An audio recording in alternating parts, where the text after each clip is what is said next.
Hello students, welcome back to our YouTube channel Sigma Gurukul. बच्चों, मैं प्रिंस भारद्वाज फिर से आपके सामने नाउन केस का पार्ट 2 वीडियो जो है वो आज आपके सामने लेके आया हुआ हूं। तो मैं पढ़ाने से पहले I would like to thank 1K subscriber in just a week, so it's an appreciative. आप लोगों ने जो इतना अनकंडीशनल सपोर्ट दिया है, प्लीज वो ऐसे ही बनाए रखना। और आपने देख लिया होगा जो हमारी टीम है और जो कंटेंट लेके आती है वो सब सारे चैनल से या जहां भी आपने पढ़ा होगा वो सबसे डिफरेंट ही होता है। क्योंकि हमारा काम ही यही है कि हम बच्चों को अच्छी से अच्छी वीडियोस प्रोवाइड करें ताकि वो उनके एग्जाम में बहुत ज्यादा यूजफुल हो, चाहे वो एकेडमिक का स्टूडेंट हो चाहे वो कंपटीशन का स्टूडेंट है। तो बच्चों, मैं अपनी क्लास स्टार्ट करने जा रहा हूं, ठीक है। और मैं फिर से आप लोग को थैंक यू बोलना चाहता हूं और आप ऐसे ही ये वीडियोस को देखते रहो। इस चैनल पे इस चैनल को हमेशा सब्सक्राइब ही करके रखो, क्योंकि आप लोगों को धीरे धीरे आगे इसमें और अच्छा अच्छा कंटेंट मिलने को मिलेगा। और क्योंकि ये जस्ट एक बिगिनिंग है, ठीक है। चलो, तो मैंने आप लोगों को याद होगा पढ़ाया था लास्ट क्लास में, जो हमारा टॉपिक था वो था नाउन केस। याद होगा आप सभी को। मैंने आप लोगों को ये कहा था कि नाउन केस मैंने आप लोगों को पढ़ाया था, ठीक है, याद है सबको। और नाउन केस में भी मैंने आपको कहा था हमें जो टॉपिक पढ़ना है वो सिर्फ एक पढ़ना है, जिसको हम लोग बोलते हैं पॉजेसिव केस। याद है सबको? नहीं याद है तो प्लीज वो जाके मेरी लास्ट वीडियो जरूर देखें। बच्चों, ये आप लोगों के पास नाउन केस, बट इस बार ये नाउन केस का बच्चों जो पार्ट है वो इस बार कौन सा है? पार्ट सेकंड, यानी कि पार्ट 2। और इसीलिए जिन बच्चों ने पार्ट 1 नहीं देखा वो प्लीज सबसे पहले जाकर पार्ट 1 देखिए, तभी आपको ये वीडियो समझ में आएगी, अदरवाइज ये वीडियो समझ में नहीं आएगी। मैं फिर से कह रहा हूं, बिकॉज मैं आज आपको बेसिक नहीं पढ़ाने वाला कोई भी, ठीक है। तो बेसिक नहीं पढ़ाऊंगा क्योंकि वो सारा मैं पढ़ा चुका हूं आप लोगों को। तो पॉजेसिव केस में हमने पढ़ा था कि हम किसी भी ऑब्जेक्ट पर जब अपना पोजेशन दिखाते हैं, और नाउन में खासकर, तो हम हमेशा उसमें 3 वर्ड का यूज करते हैं, जिसको बोलते हैं क्या? का, के या फिर की, है ना। हम लोग हमेशा नाउन में जब पोजीशन दिखाते हैं, और यही हमारे इंग्लिश में जब भी ये वर्ड आता है तो वो 3 वर्ड में डिवाइड होके बन जाता है, एपोस्ट्रोफी एस, एस एपोस्ट्रोफी और ऑफ पैटर्न, जिसमें से हम लोग सीख रहे थे कि एपोस्ट्रोफी एस का यूज कहां कहां पर होता है। तो आप लोग, आई होप आपने वो वीडियो देख ली होगी और आप लोगों ने वो सारे पॉइंट्स को लर्न कर लिया होगा। तो बच्चों, मैंने कहा था कि मैं पिछली क्लास में मैं बोल के गया था आप लोगों को कि मैं अब जो आपको पढ़ाऊंगा उसके अंदर आप लोग को पॉइंट ऑफ व्यू पढ़ने को मिलेंगे। इट मींस, जैसे मैंने आपके सामने एक पॉइंट लिखा हुआ है कि from the point of view of, जैसे मैं आज पढ़ाने जा रहा हूं तो मैं वो वर्ड ही लिख देता हूं डायरेक्ट, ठीक है, जिसको बोलते हैं क्या? Comparison. From the point of view of comparison. देखो बच्चों, मैं क्या कह रहा हूं, हम लोग जो टॉपिक पढ़ रहे हैं वो मत भूल जाना कि हम क्या पढ़ रहे हैं बच्चों? एपोस्ट्रोफी एस, कि हम एपोस्ट्रोफी एस का जो यूज है वो कहां कहां करेंगे, ठीक है। बट वो पेपर में जो आएगा वो अलग अलग पॉइंट ऑफ व्यू से आएगा, और ये चीज मैं आप लोगों को अपनी फर्स्ट वीडियो से समझाते आ रहा हूं कि पेपर में ऐसे डायरेक्टली क्वेश्चंस नहीं पूछे जाते हैं। जो क्वेश्चन का वे ऑफ आस्किंग होता है वो हमेशा अलग अलग टॉपिक से होता है। इस बार जो हमारे पास पूछने का जो तरीका होगा वो क्या होगा? कंपैरिजन। आई होप आपने ये पढ़ा हो बहुत बार, कंपैरेटिव डिग्री, है ना। कंपैरिजन ऑफ डिग्री में हमारा टॉपिक आता है जिसमें हम पॉजिटिव डिग्री, कंपैरेटिव डिग्री और द सुपरलेटिव डिग्री पढ़ते हैं, तो उसमें कंपैरेटिव डिग्री आता है। मैं फिर से आपको बस इसका इतना ही मतलब पता होना चाहिए कि भाई कंपैरिजन करने का मतलब ये होता है कि किसी भी 2 चीजों के अंदर क्या करना? कंपैरिजन करना। 2 लोगों के बीच में करना, 2 पर्सन या फिर 2 कोई लिविंग या फिर नॉन लिविंग के बीच में कंपैरिजन करना। बट मैं फिर से कह रहा हूं, कंपैरिजन करना इट्स नॉट अ इशू, वो तो हमारा काम ही नहीं है। मेन काम हमारा क्या है सर? एपोस्ट्रोफी एस का काम है, ठीक है। चलो ध्यान से सुनना, और बहुत आसान है। मैं जब आपको सिखाऊंगा आपको देखना ये सारे पॉइंट्स बहुत आराम से क्लियर हो जाएंगे। देखिएगा, जैसे एक सेंटेंस है बच्चों हमारे पास, Ram is better than Shyam. English में ऐसे एग्जाम्पल्स बच्चों जानबूझ के समझाए जाते हैं, बिकॉज ऐसे एग्जाम्पल्स जो होते हैं वो बच्चों को डायरेक्टली क्या होते हैं, याद हो जाते हैं। ठीक है, तो पढ़ो जरा, मैंने क्या लिखा हुआ है कि Ram is better than Shyam. तो क्या भाई इस सेंटेंस में कंपैरिजन हो रहा है? तो सर बिल्कुल हो रहा है। हमने यहां पर एक वर्ड पढ़ लिया बेटर, बेटर हमें पता है कंपैरेटिव डिग्री होती है, और दूसरा हमने यहां पर एक वर्ड और देख लिया, कौन सा? देन। अच्छा, मैं जनरली पूछूं बच्चों इसका मीनिंग क्या है, इस सेंटेंस का मतलब क्या है? तो इस सेंटेंस का मतलब ये है सर कि राम जो है वो बेटर है, मतलब राम जो है वो अच्छा है। वो किससे अच्छा है? श्याम से। Is it clear? कंपैरिजन किसका हो रहा है? राम का और श्याम का। ठीक है, पेपर में नहीं आता यार इतना आसान, पेपर में जब आएगा तो एक अलग तरीके से आएगा, लेकिन यहीं से समझ में आएगा। यही मेरा पढ़ाने का तरीका है कि जब आपको टॉपिक पढ़ा रहे हैं तो एक इजी सेंटेंस से पढ़ाएं, और जब आपको वो समझ में आ जाए तब आपको डायरेक्टली एग्जाम वाला क्वेश्चन दें। फिर देखना नेक्स्ट सेंटेंस हमारे पास क्या है। इस बार सपोज करो सेंटेंस लिखा हुआ है,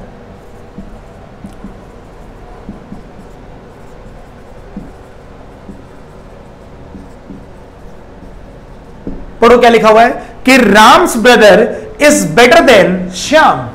क्या लिखा हुआ है कि Ram's brother is better than Shyam. अब जरा भाई एक बात बताओ मुझे कि जो ये सेंटेंस लिखा हुआ है कि राम्स ब्रदर, इस बार बात किसकी हो रही है? राम की, राम के भाई की। तो सर बिल्कुल राम के भाई की बात हो रही है, कॉके की का सेंस आ गया, और एपोस्ट्रोफी एस राम के साथ है, और ये बिल्कुल क्या है, सही है, क्योंकि एपोस्ट्रोफी एस का यूज कहां करा जाता है? लिविंग थिंग के साथ। बट अब पढ़ो पढ़ो इस सेंटेंस का मतलब क्या है कि Ram's brother is better than Shyam, यानी कि जो राम का भाई है वो किससे, जो राम का भाई है वो किससे अच्छा है? श्याम से। इट मींस कि जो कंपैरिजन हो रहा है क्या वो राम किससे हो रहा है या राम के भाई से हो रहा है? तो सर राम के भाई से हो रहा है, यानी कि इस सेंटेंस में किसका रोल नहीं है? अगर मैं पूछूं किसका रोल नहीं है, तो सर यहां किसका रोल नहीं है? राम का रोल नहीं है, रोल नहीं है। ठीक है, चलो सपोज अगर यही सेंटेंस इस बार ऐसे लिखा हो, Ram is better then Shyam's brother. भाई क्या लिखा है इस बार कि Ram is better then Shyam's brother. अब इस बार इस सेंटेंस का मतलब क्या है? लिखा हुआ है राम और बोल रहा है कि राम जो है वो बेटर है इस बार, लेकिन किससे बेटर है यार? इस बार भाई बेटर है श्याम के भाई से, यानी कि इस बार जो कंपैरिजन हो रहा है वो राम का हो रहा है और श्याम के भाई के साथ हो रहा है। लेकिन इस सेंटेंस में किसका रोल नहीं है? जैसे इस सेंटेंस में किसका रोल नहीं है? राम का, वैसे इस सेंटेंस में किसका रोल नहीं है? श्याम का। Is it clear? चलो अब आएगी भाई सबसे इंटरेस्टिंग बात, जाना नहीं है कहीं पे भी।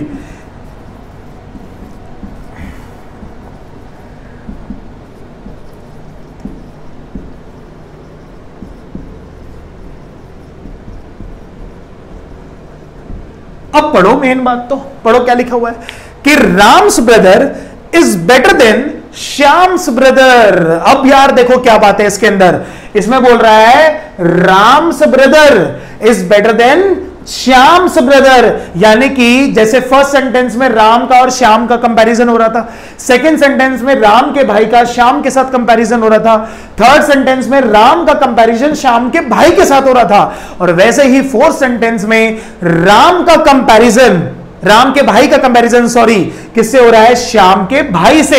इट मींस ना यहां पर राम का रोल है ना यहां पर श्याम का रोल है। क्या ये बात समझ में आ गई? हाँ सर बिल्कुल अच्छे से समझ में आ गई। अब बताता हूं मैं आप लोग को पॉइंट क्या है, क्या बात आपको याद रखनी है, और क्या हम लोग टॉपिक पढ़ रहे हैं और क्या हमारा यहां पे क्वेश्चन बनेगा। ठीक है, तो सुनना बच्चों, मैं क्या बात आप लोग को सिखाने जा रहा हूं।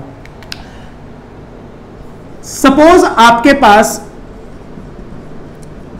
क्या लिखा हो? कंजंक्शन। एक सेंटेंस है, बड़ा सा सेंटेंस को लिखा हो।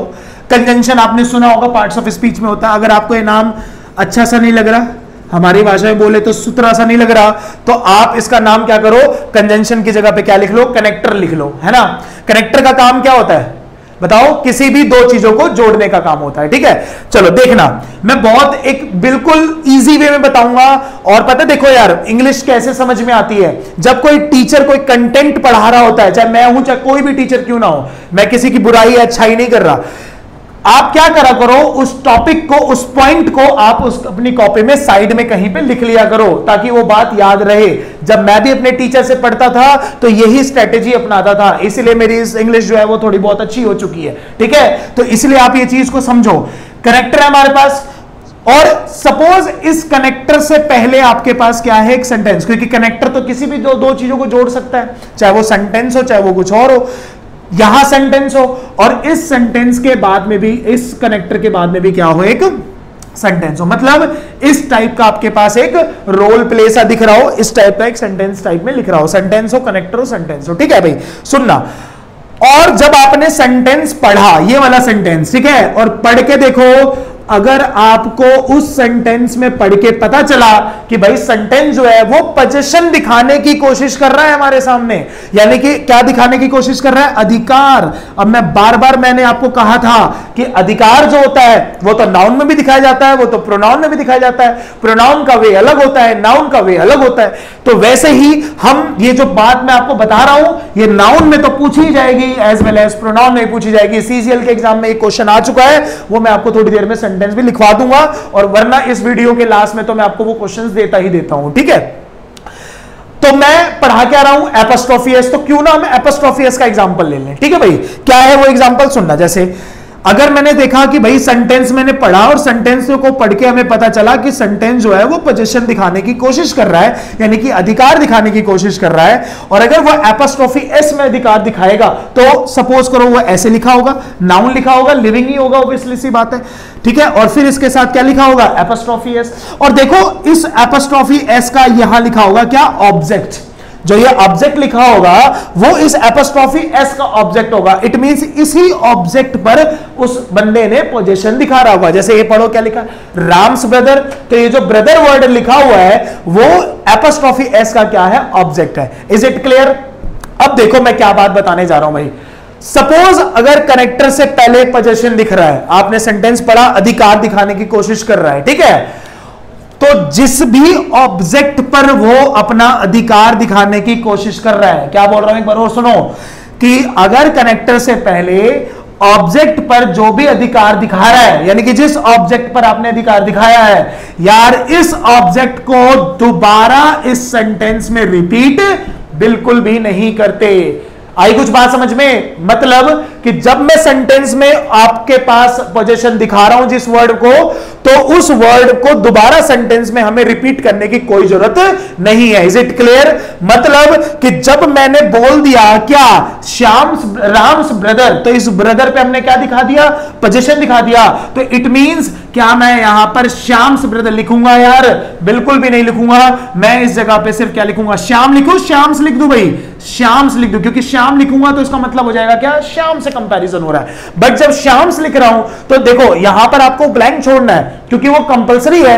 अगर यहां सिस्टर होगा तो वहां पे भी सिस्टर होगा, यहां ब्रदर होगा तो वहां पे भी ऑटोमेटिकली क्या हो जाएगा, ब्रदर। तो सेंटेंस क्या बन जाएगा कि Ram's brother is better then Shyam's.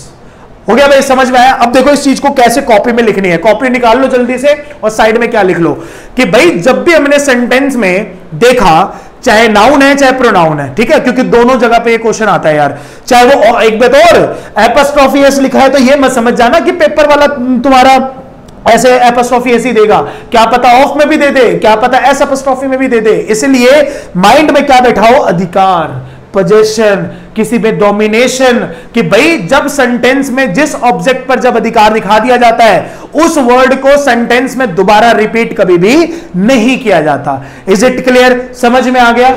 चलो इसको आप एक बार इसकी स्क्रीनशॉट ले लो या फिर आप इसको एक बार अच्छे से लिख लो।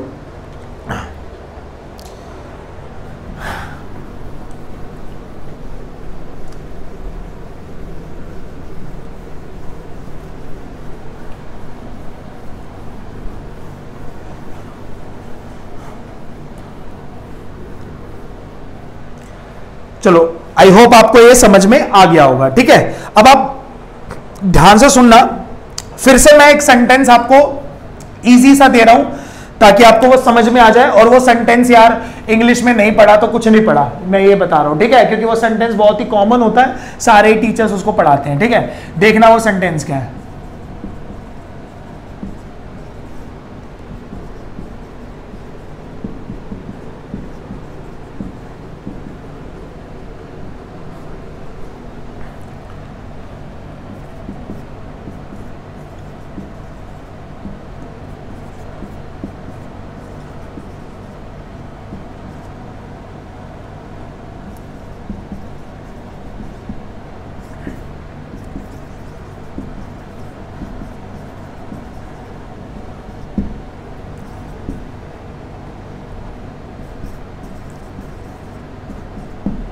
पढ़ो भाई सेंटेंस, बहुत इजी सा सेंटेंस है, पढ़ो क्या लिखा हुआ है कि भाई the climate of Ranchi is better then dash.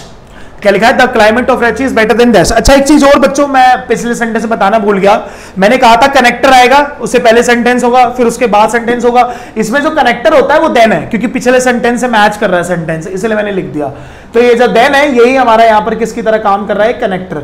आपने सुना होगा कि जब नो सूनर भी आता है तो नो सूनर के साथ भी कनेक्टर कौन सा यूज होता है? THAN than. एग्जाम में THEN देन लगा देता है या वेन लगा देता है, ध्यान रखना ये रॉन्ग होता है। ये टाइम के लिए यूज होता है और ये एक कनेक्टर होता है, और इसको हम लोग कंपैरिजन के लिए भी यूज करते हैं। तो ये कनेक्टर है इससे पहले। अब आप पढ़ो जरा सेंटेंस यार, क्या लिखा हुआ है ये पढ़ो। क्या लिखा है कि द क्लाइमेट ऑफ रांची लिखा है कि, यानी कि हिंदी बनाओ फिर से। क्या इसमें एपोस्ट्रोफी एस की बात हो रही है? बिल्कुल भी नहीं हो रही है। तो हिंदी ये बन रही है कि रांची का क्लाइमेट है ना क्या है? बेटर है। किससे भाई? आगे बात हो रही है, हर जगह पटना पटना पटना दिख रहा है, यानी कि पटना से बात हो रही है, जहां से सुशांत सिंह राजपूत थे। ठीक है, अब आपने लिखा कि बोल रहा है कि द क्लाइमेट ऑफ रांची, यानी कि रांची का क्लाइमेट, यानी कि क्या पटना से कंपैरिजन हो रहा है या पटना के क्लाइमेट से कंपैरिजन हो रहा है? तो सर पटना के क्लाइमेट से हो रहा है, इसलिए पटना नहीं लिख सकते। ठीक है, इज इट क्लियर? दूसरी बात, जब हमने क्लाइमेट वर्ड लिख दिया तो क्या मैं क्लाइमेट वर्ड को दोबारा रिपीट करूंगा? सर बिल्कुल भी नहीं करूंगा। अब बच्चों ना एक बार ये सी वाला पॉइंट देख लो, क्योंकि आपसे गलत हो जाएगा। देखो ये वर्ड होता है दैट ऑफ, ध्यान से सुनना।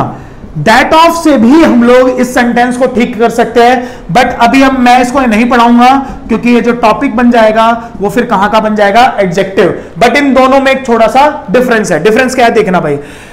अगर आपने दैट ऑफ यूज कर दिया, अगर आपने दैट ऑफ यूज कर दिया तो आपको एपोस्ट्रोफी एस यूज नहीं करना, और अगर आपने एपोस्ट्रोफी एस यूज कर दिया तो आप दैट ऑफ यूज नहीं कर सकते। मतलब दोनों में से आपको कोई एक ही वर्ड यूज करना है, अदरवाइज वो क्या हो जाएगा?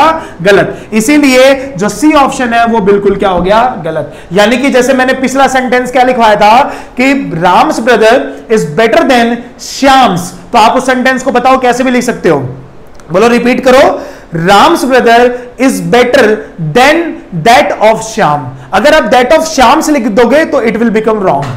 ठीक है, तो ये भी गलत हो गया, ये पटना गलत हो गया, और क्लाइमेट वर्ड रिपीट नहीं कर सकते, तो कौन सा वर्ड लिखेंगे हम लोग? पटना। आ गया समझ में? बहुत आसान है। Is it clear? चलो ये बात बच्चों ध्यान रखना बस, ठीक है, कि जब दैट ऑफ लगा देंगे तो हम दोबारा कौन सा वर्ड नहीं लगाएंगे? Apostrophe S. और जब एपोस्ट्रोफी एस लगा देंगे तो दैट ऑफ बिल्कुल भी नहीं लगाएंगे। एक सेंटेंस और मैं आपको इसमें दे रहा हूं, एक बार आप देख लेना, बहुत इजी सा सेंटेंस है।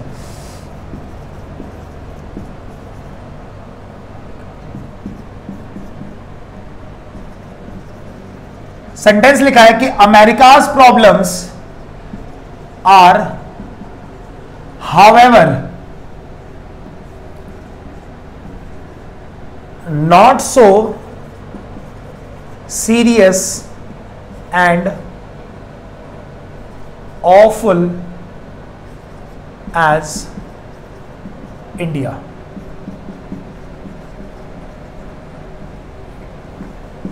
D, C, B and then A. Easy है बिल्कुल। सेंटेंस अगर आपको याद है, मतलब सॉरी टॉपिक आपको याद है, तरीका आपको पता है, तो पेपर में कभी गलती हुई। तो देखो पढ़ो क्या लिखा है। अमेरिकाज प्रॉब्लम्स, प्रॉब्लम्स की बात हो गई हमारे पास, सिंपल है। लिखा हुआ है are however not so serious, sorry ये नॉट है बच्चों, not so serious and awful as India, यानी कि इंडिया से कंपैरिजन हो रहा है। तो आप बताओ क्या इंडिया से कंपैरिजन हो रहा है या इंडिया की प्रॉब्लम से कंपैरिजन हो रहा है? भाई इंडिया की प्रॉब्लम से हो रहा है ना, तो इंडिया की प्रॉब्लम से हो रहा है तो क्या इंडियाज प्रॉब्लम्स लिख दूं? अरे नहीं सर, अभी तो आपने सिखा दिया कि प्रॉब्लम्स वर्ड को दोबारा रिपीट नहीं करते। आ गया भाई समझ में? बिल्कुल सही है। चलो रब कर देते हैं इसको। चलो एक क्वेश्चन और देता हूं, ध्यान से सुन लेना। वो एक सेंटेंस कैसा है हमारे पास। चलो मैं आपको एक प्रोनाउन का क्वेश्चन देता हूं सबसे पहले, ठीक है? आप अच्छे से पढ़ना।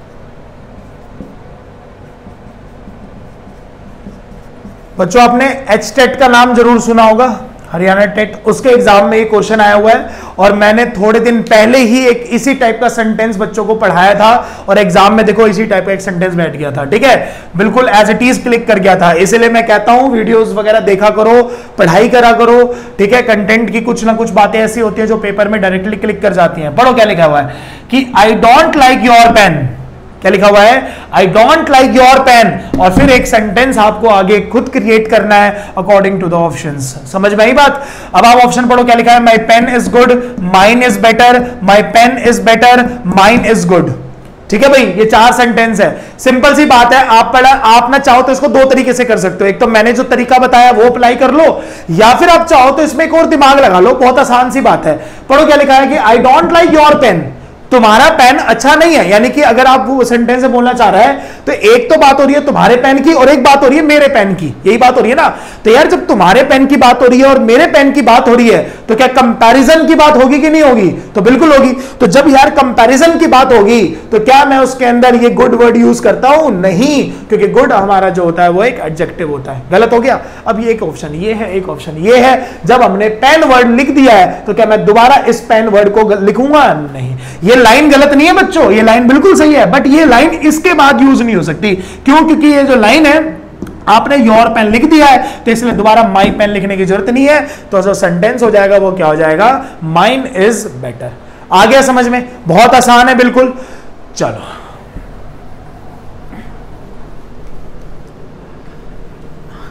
तो बच्चों ये तो था हमारा। अब देखो इससे रिलेटेड मेरे ख्याल से एग्जाम में आए हुए 7 या 8 क्वेश्चंस आए हुए हैं, मैं वो मेरी वीडियो के लास्ट में डाल दूंगा और उस आई होप आप वो सारे क्वेश्चंस को लिख लेते होगे क्योंकि वो पेपर में कहीं ना कहीं काम आएंगे, तो उसको लिख लेना यार। चलो अब ये था हमारा किसके पॉइंट ऑफ व्यू से? कंपैरिजन। वो मैंने आपको बता दिया है, आप अपनी कॉपी में बिल्कुल लिख लेना, तभी वो बात आपको हमेशा तक याद रहेगी। Is it clear? चलो सेकंड पढ़ेंगे, एक बड़ा सुंदर सा टॉपिक, बड़ा अच्छा सा पॉइंट जो कि मेरा तो फेवरेट है भाई, मैं हमेशा पढ़ाता हूं। तो वैसे तो मैं सारे टॉपिक बहुत अच्छे से पढ़ाता हूं, लेकिन जब ये पढ़ाता हूं तो और अच्छे से पढ़ाता हूं क्योंकि मेरे को इसमें बहुत इंटरेस्ट आता है। होता है ना, खुद का एक चैप्टर होता है, बड़ा मजा आता है। हालांकि वो चैप्टर तो है प्रोनाउन और उसमें टॉपिक है रिलेटिव प्रोनाउन, लेकिन हम जो बात करने वाले हैं वो दोनों में से किसी की नहीं करने वाले। हम बात करने वाले हैं किसकी? एंटीसीडेंट की। ठीक है भाई, किसकी बात करने वाले हैं? एंटीसीडेंट की। अब ये वर्ड है, अब मैंने तुम्हें इतनी बड़ी राम कहानी बताई कि सर ये जो टॉपिक है बहुत अच्छा है, ये जो है ये बहुत अच्छा है, बट हमने एंटीसीडेंट का तो नाम नहीं सुना। तो देखो इसीलिए आपको इसको सुनने के लिए एक छोटा सा पॉइंट सीखना पड़ेगा, वो छोटा सा सीख लो। बट ये मत भूलना हम किस भी गली चले जाएं, हमें एक गली घूम के वापस आना है जिसका नाम है एपॉस्ट्रोफी एस, क्योंकि यही बात जो है वो हम लोगों को हमारे काम आएगी और इसी का यहाँ पे हमारा रोल है। एंटीसीडेंट क्या है? एंटीसीडेंट को समझने के लिए बच्चों आप लोगों को पहले एक फैमिली के बारे में सुनना होगा जिसको बोलते हैं क्या? WH family. ठीक है, WH फैमिली आपने सुना होगा। इसके अंदर बहुत टाइप के वर्ड आते हैं, हु आता है, व्हेन आता है, व्हाई आता है, वेयर आता है, हुम आता है, हाउ आता है और इसी टाइप के कुछ और सारे वर्ड्स आते हैं। ठीक है भाई, अब क्या होता है कि बच्चों हमने सुना है कि WH फैमिली का काम ये होता है कि भाई एक तो ये WH से स्टार्ट होंगे और साथ के साथ ये क्वेश्चन सेंटेंस में क्वेश्चन पूछेंगे, क्वेश्चन का इनका रोल होता है पूछने का। बट आपने देखा होगा कभी कभी ये सेंटेंस के बीच में भी यूज होते हैं ना। तो जब भाई ये बीच में यूज हो जाए ये, या फिर कौन सा वर्ड हो जाए? दैट। सुन लो क्या कह रहा हूं कि अगर WH फैमिली का कोई भी वर्ड या फिर सपोज करो दैट वर्ड सेंटेंस में बीच में यूज हो रहा है, बीच का मतलब हो गया as a connector, as a conjunction. समझ में आ रही बात? As a conjunction. तो बच्चों उसको एक टॉपिक का नाम दे देते हैं, जिस टॉपिक का नाम क्या होता है? Relative pronoun. आगे बात समझ में? कोई भी सेंटेंस लिखा होगा उसमें WH फैमिली का वर्ड मिडल में होगा तो हम उसको क्या बोलेंगे? कि रिलेटिव प्रोनाउन। अब समझ में आया मैं क्यों कह रहा था कि रिलेटिव प्रोनाउन बहुत अच्छा टॉपिक है? हालांकि प्रोनाउन में तो एक से एक टॉपिक है पढ़ाने के लिए और बड़ा इंटरेस्ट आता है बच्चों को। अगर आप पढ़ाई को इंटरेस्टिंग वे में पढ़ोगे तभी कुछ कल्याण हो सकता है बच्चों, वरना कुछ नहीं होने वाला, ध्यान रखने ला। ठीक है, तो भाई रिलेटिव प्रोनाउन है। ठीक है, रिलेटिव प्रोनाउन क्या है? WH फैमिली के वर्ड होंगे और दैट को मत भूल जाना बस WH के चक्कर में। तो दैट वर्ड और WH फैमिली के word as a connector sentence के बीच में यूज होंगे, रिलेटिव प्रोनाउन कहलाएंगे। और जो इस रिलेटिव प्रोनाउन से पहला वर्ड होगा, मतलब यहां पे एक सेंटेंस होगा और जो इसके पहले वाला वर्ड होगा उसी वर्ड को अभी हम क्या बोलेंगे फिलहाल, एंटीसीडेंट। अभी मैं तुम्हें इससे ज्यादा कोई बात नहीं बता सकता, वरना ये जो टॉपिक है वो इतना बड़ा टॉपिक है और इसमें इतनी सुंदर सुंदर बातें हैं कि आप लोगों को बहुत मजा आएगा जब मैं इसको पढ़ाऊंगा। मैं पक्का पढ़ाऊंगा, ध्यान रखना, जरूर पढ़ाऊंगा, क्योंकि ये बहुत सारे एग्जाम्स में कंपलसरी आता ही आता है। समझ में आया एंटीसेडेंट क्या होगा? ऐसे रिलेटिव प्रोनाउन लिखा होगा, उसके पहले जो वर्ड होगा उसी को हम लोग एंटीसेडेंट बोलते हैं। ठीक है भाई, अभी बिल्कुल मतलब लगा लो माइनर बात कर रहे हैं, कोई भी इसके अंदर ज्यादा अंदर डीप नहीं जा रहे, क्योंकि वरना टॉपिक से हम लोग कंफ्यूज हो जाएंगे, वरना एक अलग ही बात हो जाएगी इसके अंदर। ठीक है, देखो अब मैं इसमें क्या पॉइंट पढ़ाने वाला हूं, अच्छे से सुनना। जैसे मैंने एक सेंटेंस लिखा, ठीक है, जैसे एक बिल्कुल सिंपल सा सेंटेंस लिख देते हैं, I don't like the men's nature. क्या लिखा हुआ है? I don't like the men's nature. पहले तो मुझे बताओ, ये जो द मेंस नेचर लिखा है सही लिखा है गलत लिखा है? तो सर बिल्कुल सही लिखा है। मैन जो है यहां पे जो हमने लिखा है द मैन के साथ आपने क्या लगाया? Apostrophe S. ये बिल्कुल सही है, लिविंग थिंग है। लेकिन मैंने लिख दिया, सपोज करो, who is sitting in a car. अब पूरा सेंटेंस पढ़ो क्या लिखा है कि I don't like the men's nature who is sitting in a car. बहुत इजी सा सेंटेंस है, शायद सुना भी होगा आप लोगों ने। अब आप बट इसके अंदर एक गलती ध्यान से सुनना क्या है, मुझे पहले बताओ, इसमें जो रिलेटिव प्रोनाउन है वो क्या है हमारे पास? हु है ना। अब इसमें एंटीसीडेंट बताओ। अब एंटीसीडेंट इसको मत समझ लेना सिर्फ नेचर को। जैसे मैं अगर एक सिंपल सा सेंटेंस हो देता हूं, क्या पता आपको समझ में आ जाए। जैसे मैं बोल दूं कि this is the boy who is calling me। पढ़ो भाई क्या लिखा हुआ है कि this is the boy who is calling me। अब इसमें बताओ रिलेटिव प्रोनाउन क्या लिखा है हमारे पास? सर who लिखा है, तो एंटीसीडेंट क्या होगा हमारे पास? ये अब ये एक वर्ड है, तो पेपर में जरूरी नहीं एक वर्ड से ही दे दे, उसने वहां पर एक वर्ड क्या यूज कर दिया? Apostrophe S. एपोस्ट्रोफी एस के बाद का वर्ड और एपोस्ट्रोफी एस के पहले का वर्ड और उसके बाद का वर्ड पूरा एक ही वर्ड होता है। बच्चों ये ना एक बहुत अच्छा कॉन्सेप्ट है, और ना एक हमारी स्टूडेंट से भी पूछा गया था, मैंने आपको बताया था केवीएस के इंटरव्यूज में ऐसे क्वेश्चंस पूछ लिए जाते हैं। ठीक है, और मैंने ये उनसे ही क्वेश्चन पूछा गया था, तो उन्होंने मुझसे भी आके क्वेश्चन वापस पूछा था। उसमें क्या था? एपोस्ट्रोफी एस से नहीं था, ऑफ से था। उन्होंने एक सेंटेंस में पूछा था, इस सेंटेंस में एडजेक्टिव बताओ क्या है, और उसी ऑफ में यही बात आ रही थी, और उस ऑफ के पहले वाला वर्ड और उस ऑफ के बाद वाला वर्ड वो पूरा ही एडजेक्टिव की तरह रोल करता है। वो तो शुक्र मानो ये नहीं पूछा एडजेक्टिव क्लॉज क्या होता है या एडजेक्टिव फ्रेज क्या होता है, तब तो और दिक्कत हो जाती, वो एक अलग ही कॉन्सेप्ट बन जाता है। ठीक है, लेकिन इतना तो एटलीस्ट पता होना चाहिए कि एडजेक्टिव क्या है उस केस में, तो थोड़ा ध्यान रखना। एपोस्ट्रोफी एस के पहले वाला वर्ड, एपोस्ट्रोफी एस के बाद वाला वर्ड, वो ये पूरा का पूरा एक वर्ड होता है। अब देखो ये यहां पर लिविंग है नॉन लिविंग है? सर लिविंग है। ये यहां पर लिविंग है नॉन लिविंग है? लिविंग है, बट कभी भी एंटीसीडेंट के प्लेस पर एपोस्ट्रोफी एस का यूज नहीं किया जाता। अगर वो लिविंग है तो भी नहीं, और नॉन लिविंग है तो कोई कर ही नहीं सकता। आगे कुछ बात समझ में कि कभी भी एंटीसीडेंट के प्लेस पर हमें क्या यूज नहीं करना? एपोस्ट्रोफी एस, बेशक वो हमारा लिविंग थिंग हो। इसका रिलेशन हमारा कहां से आ गया? डेमोन्स्ट्रेटिव प्रोनाउन से। मैंने वहां पे भी आपको सिखाया था, तो थोड़ा ध्यान रखना। तो जब मैं इसको, अच्छा अगर ये गलत है तो ठीक केस में बनेगा, तो सर आपने बताया था इसको ऑफ पैटर्न में सही बनाते हैं, तो ऑफ पैटर्न में बनाएंगे तो क्या बन जाएगा? The nature of the man. आगे भी बात समझ में आया? बिल्कुल ईजी है, कोई भी दिक्कत हो तो बता दो। इसके अंदर बिल्कुल हमारे पास WH फैमिली, मैं सिंपल सी एक बात सिखा देता हूं ताकि आप लोगों को कंफ्यूजन ना हो। भाई जब भी हम लोग ये WH फैमिली वाले वर्ड देखते हैं, हु हो गया, व्हेन हो गया, व्हाई हो गया, वेयर हो गया, है ना, सेंटेंस के मिडिल में, क्योंकि ये सेंटेंस के स्टार्टिंग में भी आते हैं। स्टार्टिंग में आते हैं तो इंटरोगेटिव प्रोनाउन बनते हैं, मिडिल में आते हैं तो रिलेटिव प्रोनाउन बनते हैं। भाई उस रिलेटिव प्रोनाउन के पहले ना कहीं पे भी आपको एपोस्ट्रोफी एस नहीं दिखना चाहिए, दिखेगा तो उसको चेंज करके किसे बना देना? ऑफ पैटर्न में। आ गया, बस हो गया क्लियर ये? चलो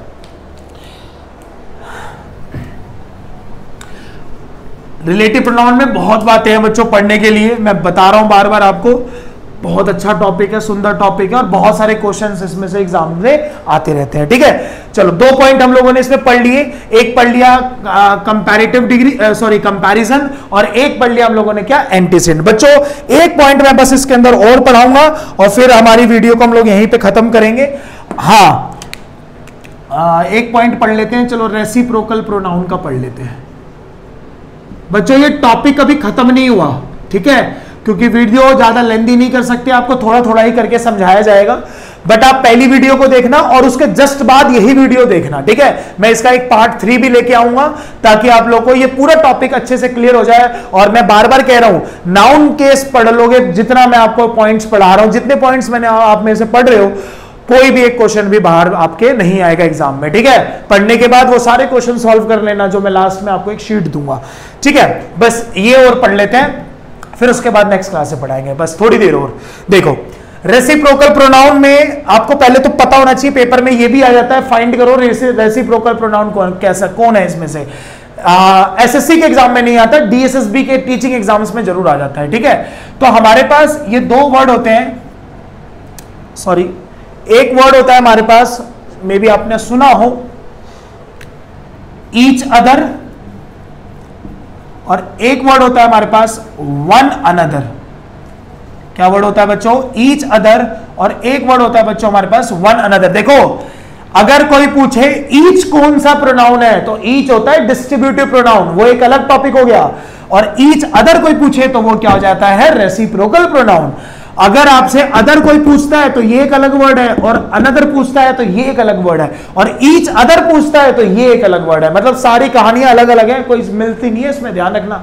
इन दोनों में डिफरेंस बताऊंगा आगे जाके, सारा आज नहीं पढ़ा देंगे, ठीक है। ये पढ़ाऊंगा मैं आपको एडजेक्टिव के चैप्टर में, अदर में और अनदर में क्या डिफरेंस होता है और इसको सेंटेंस में यूज कैसे करते हैं। बट देखो इसका सेंस क्या आता है और इसका मतलब क्या होता है, आप जरा ये सुन लो बस एक बार। जैसे एक बिल्कुल ईजी सा सेंटेंस देता हूं, ध्यान से देखना।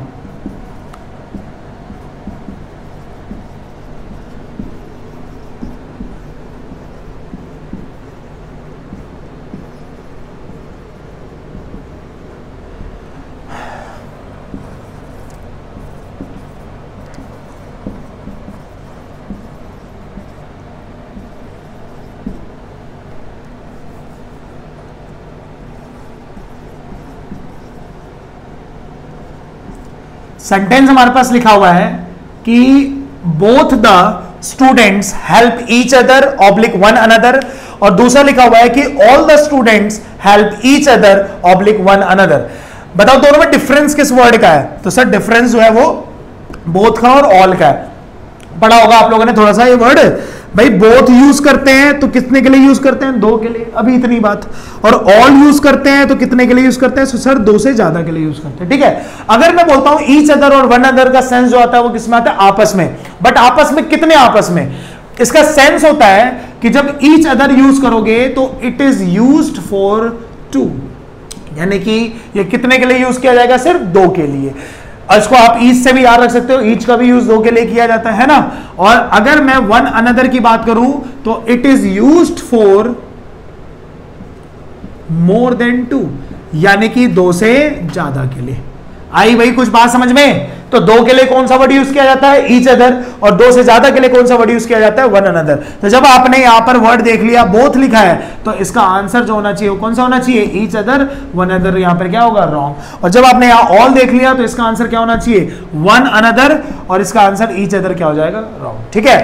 तो सर यहां पर एपोस्ट्रोफी एस की क्या बात आई? क्योंकि जो टॉपिक पढ़ रहे हैं उसमें तो ये बात आई नहीं, तो देखो उसमें क्या बात थी, उसके लिए मैं आपको एक सेंटेंस देता हूं, इजी सा सेंटेंस दूंगा ताकि आपको इजीली समझ में आ जाए।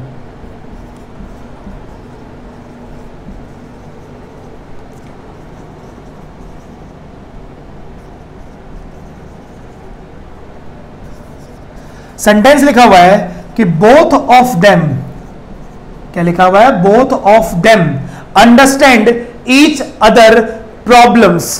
अब जरा इस सेंटेंस की आप हिंदी बनाओ और इसका सेंस लगाओ। पहले तो देख लो सही है गलत है यार, कि लिखा हुआ है कि both of them, both he word use किया हुआ है। अंडरस्टैंड ईच अदर बिल्कुल सही है, क्योंकि कितने के लिए यूज होता है? दो के लिए, है ना।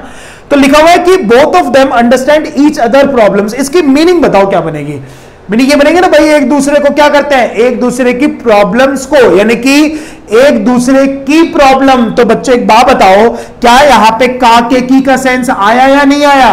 तो सर बिल्कुल आया। तो मेरा पढ़ाने का मोटिव ये था कि भाई जब भी रेसिप्रोकल प्रोनाउन में, मतलब ईच अदर और वन अनदर में कभी भी अगर पढ़ने में अगर आपको ये सेंस मिल जाए कि भाई सेंटेंस में हमें पढ़ने में ये पता चल रहा है कि वो पोजीशन दिखाना चाह रहा है, का के की का सेंस दिखाना चाह रहा है, तो उस केस में भी हम लोग उसके साथ एपोस्ट्रोफी एस का यूज इजीली कर सकते हैं। तो इसलिए जो ये वर्ड बन जाएगा, पूरा सेंटेंस बन जाएगा, वो ये बनेगा ईच अदर्स प्रॉब्लम। अब यार इन दोनों अदर्स में डिफरेंस समझ में आ गया ना, ये तो सिंपल है, दो के लिए यूज किया जाएगा, और ईच अदर्स लिख दोगे तो इसका मतलब क्या हो जाएगा, का के की का सेंस होगा।